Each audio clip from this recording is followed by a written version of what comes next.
memorize the rest of that book word for word. I'm gonna blaze through this, okay, Grace? I'm gonna get through this part. Step 3 is called Bet Talmud. Talmud. That's how I say it.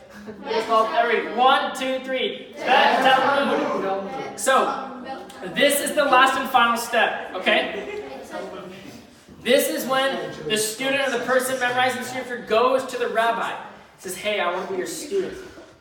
He says, hey, I want to be your student, Rabbi. What he's really saying is, I want to be like you.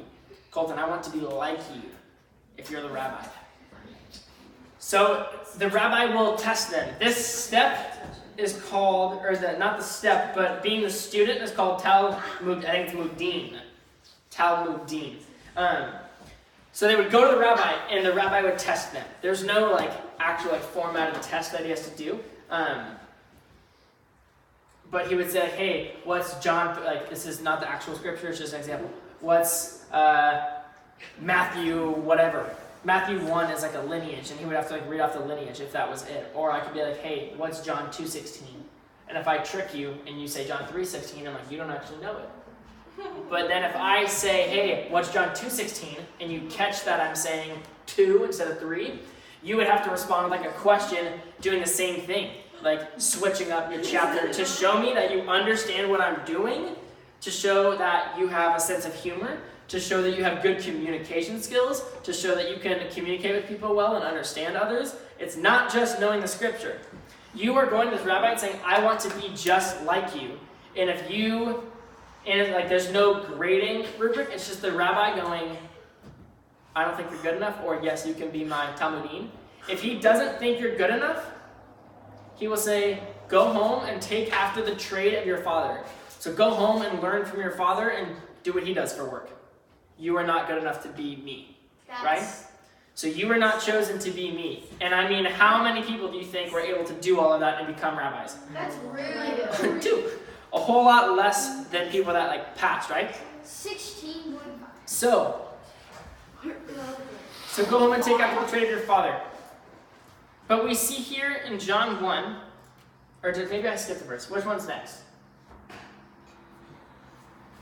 Is there another verse up there? No. Okay, perfect. We'll save that one for just a little bit. In those 2 passages, when the second one, when he said, come and you will see. Yeah? What? Jackson's had his hand up for a little bit. Okay, yes, Jackson. What did you mean by the 2:16? Chapter 2, verse 16. He has to say it, but he doesn't. So you know what I mean by when I'm saying oh, what's John 3:16? Yeah. Or if I gave you a misinterpretation or something. If I wanted to hear you if I say what's John 2:16 and you said John 3:16, just because it's such a popular verse. If you said John 3:16, I'd be oh, you don't actually know what 2:16 is. I tricked you in that part. Does that make sense? That's what I meant by it. Yeah. But, so we saw in those 2 verses that we read. In the second one, the guy who was saying, where are you going, Rabbi? Jesus said, come and you will see.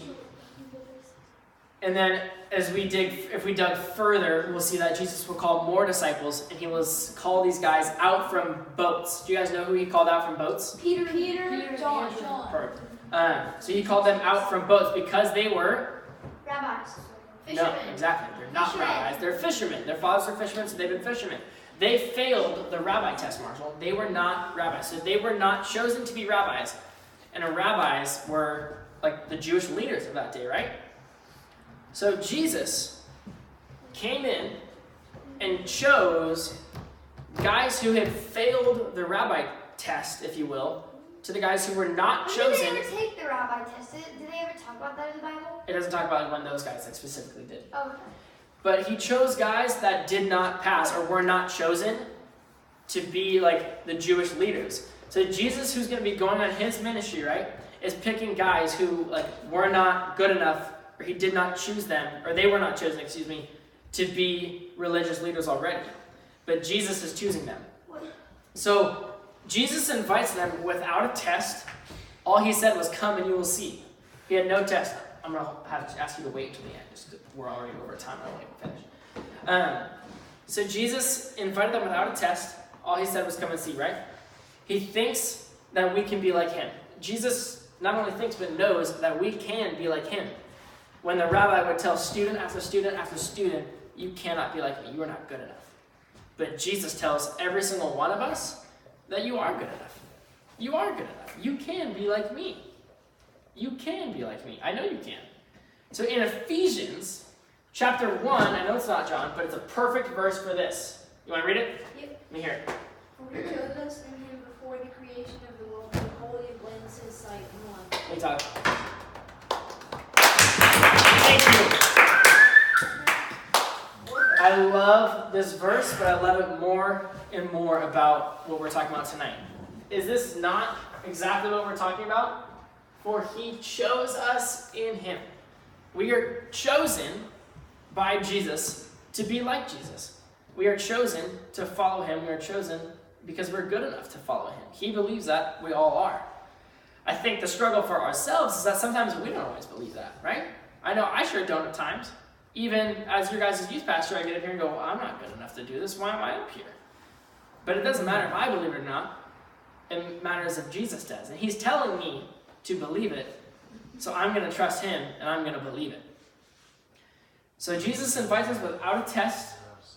We are all chosen to be followers of him. We are all chosen to be children of God, as we saw earlier.